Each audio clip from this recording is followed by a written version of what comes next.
Selamat pagi, Shalom. Bapak Ibu lansia yang dikasih Tuhan, kita akan memasuki renungan. Dan sebelumnya, mari kita berdoa.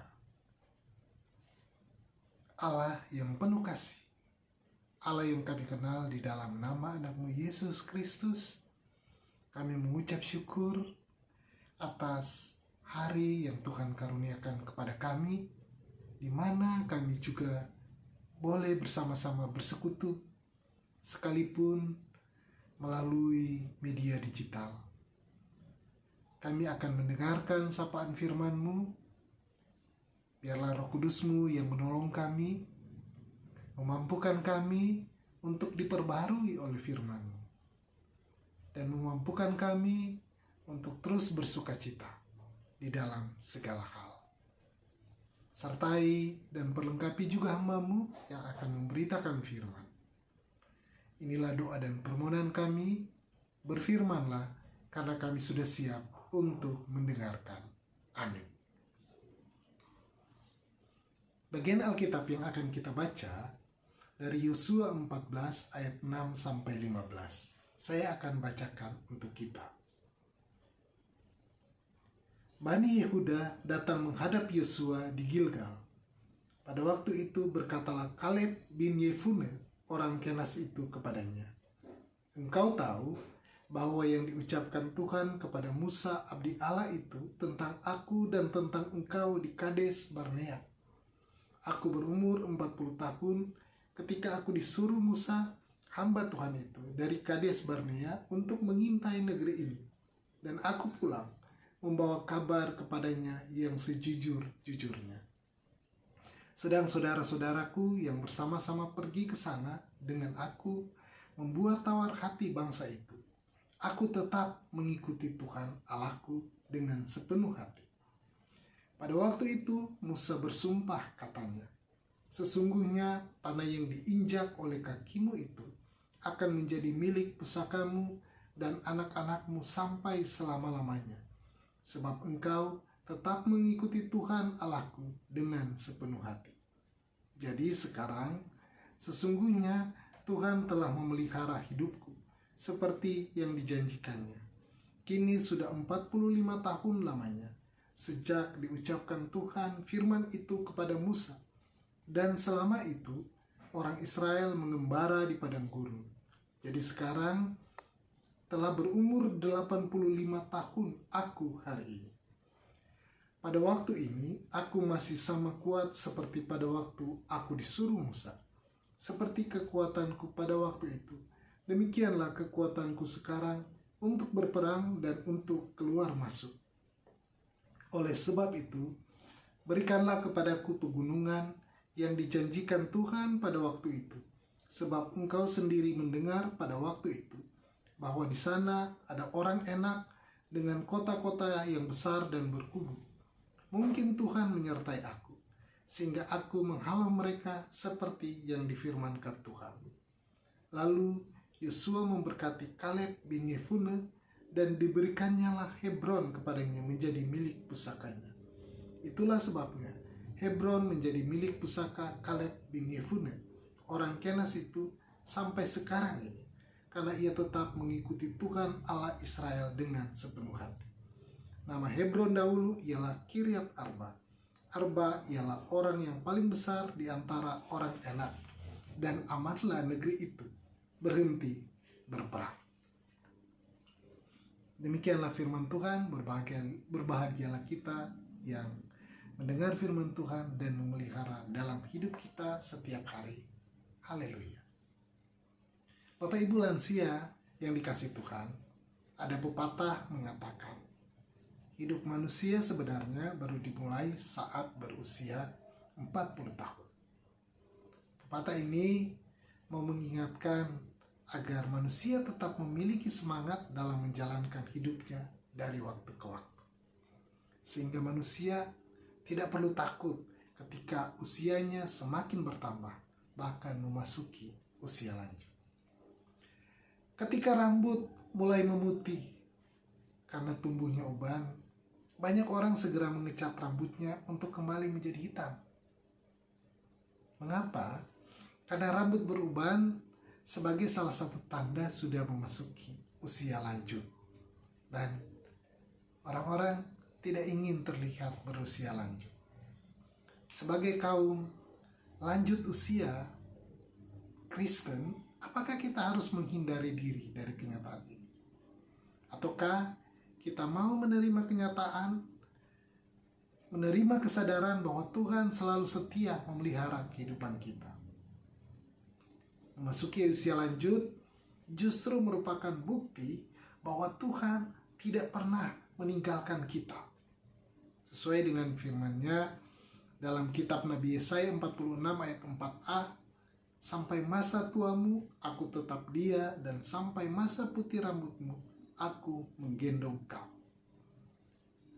Pembacaan Alkitab dari Yosua 14 ayat 6 sampai 15 menegaskan pemeliharaan Tuhan sampai lanjut usia hamba-hambanya, orang-orang yang percaya kepadanya. Kita mengenal Kaleb dan Yosua, dua orang muda yang dipilih oleh Musa dari 12 pengintai yang diutus Musa untuk melihat tanah perjanjian Kanaan. Dua orang yang mempunyai keberanian, namun juga iman yang kuat akan penyertaan Tuhan.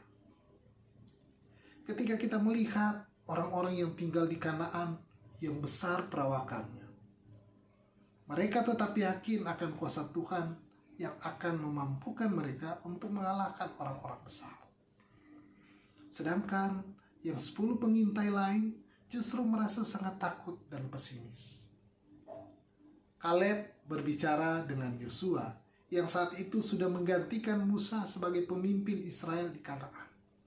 Kaleb mengingatkan Yosua tentang janji Musa yang akan menyerahkan tanah Hebron yang diinjaknya untuk menjadi miliknya dan keturunannya.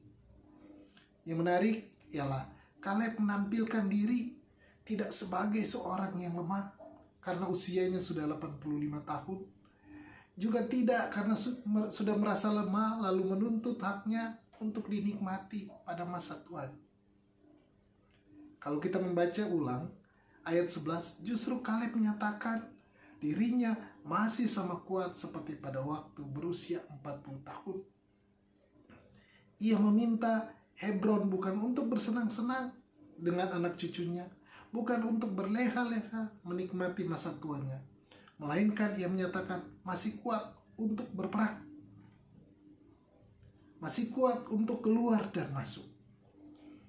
Kaleb bahkan mengingatkan Yosua bahwa di tanah yang diminta untuk diserahkan kepadanya itu justru tinggal orang enak dengan kota-kota yang besar dan berkubu. Dengan keyakinan bahwa Tuhan tetap akan menyertainya, Kaleb yakin akan dapat mengusir orang-orang enak yang bertubuh besar-besar itu. Permintaan Kaleb yang berlatar belakang semangat untuk berperang ini, setelah diberkati Tuhan melalui Yosua, justru menjadi alat dan jalan perdamaian di wilayah itu. Bukan peperangan yang menyebabkan pertumpahan darah. Hal ini dilihat pada ayat 15. Nama Hebron dahulu ialah Kiryat Arba. Arba ialah orang yang paling besar di antara orang enak, dan amanlah negeri itu berhenti berperang. Bapak Ibu lansia yang dikasihi Tuhan, menjadi tua bukanlah alasan untuk mundur dari berbagai aktivitas kehidupan di tengah keluarga, gereja, dan masyarakat. Karena Tuhan tetap akan memelihara orang-orang yang setia kepadanya sejak masa mudanya. Tuhan akan memenuhi dan menepati janji-janjinya justru di saat kita memasuki usia tua. Bukankah usia lanjut, rambut memutih, gigi yang sudah tidak lengkap, tidak menjadi hambatan bagi kita untuk beribadah kepadanya? Kaleb menjadi contoh bagi kita, supaya kita tidak melupakan apa yang Tuhan pernah janjikan di masa muda kita. Kita diperbolehkan untuk menanyakan, untuk menyampaikan harapan kita di masa tua ini. Tidak dalam nuansa merajuk atau bersungut-sungut, tapi dalam keyakinan bahwa Tuhan kita adalah Tuhan yang setia. Tuhan yang tidak pernah meninggalkan perbuatan tangannya, dan Tuhan yang tidak pernah ingkar janji. Kita dapat menyatakan kepada orang-orang di sekitar kita bahwa kita masih mampu melaksanakan panggilan pelayanan sesuai dengan talenta yang Tuhan berikan kepada kita. Bapak Ibu Saudara yang saya kasih dalam Tuhan kita Yesus Kristus, bukankah Bapak Ibu sebagai lansia sudah menunjukkannya dengan tetap bisa memuji Tuhan dalam kebaktian hari Minggu atau juga dalam kebaktian lainnya? Adalah salah satu contoh lansia, yaitu almarhum Bapak Musa Niman, warga Jemaat GKP Kampung Tengah, sebagai seorang yang patut jadikan contoh dan teladan. Di usia yang lanjut masih setia memimpin dan melatih paduan suara untuk memuji nama Tuhan. Dan masih banyak contoh kaum lansia lainnya yang dapat kita lihat di jemaat dan di klasis masing-masing. Sebagai kaum lansia, kita dipanggil untuk menjadi orang-orang pemberani yang membawa kabar baik di tengah kehidupan yang penuh dengan konflik dan berbagai bentuk pergumulan di zaman modern ini.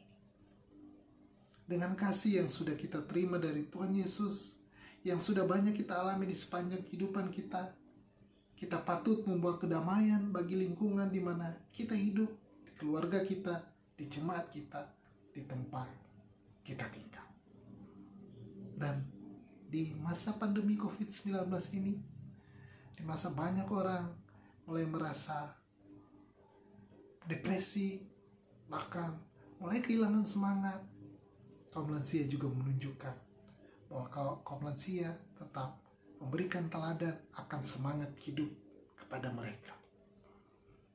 Bapak Ibu lansia yang dikasihi Tuhan, kita akan mengakhiri renungan ini dengan pertanyaan-pertanyaan berikut. Yang pertama, sebagai kaum lansia, secara pribadi, hal-hal apakah yang dapat kita lakukan sebagai bentuk perwujudan semangat kita dalam melayani Tuhan dan sesama?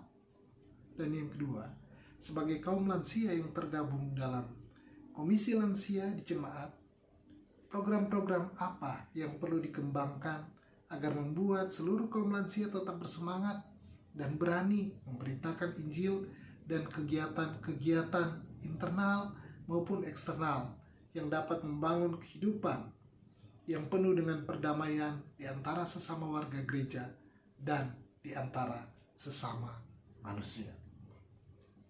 Selamat menghidupi pemeliharaan Tuhan.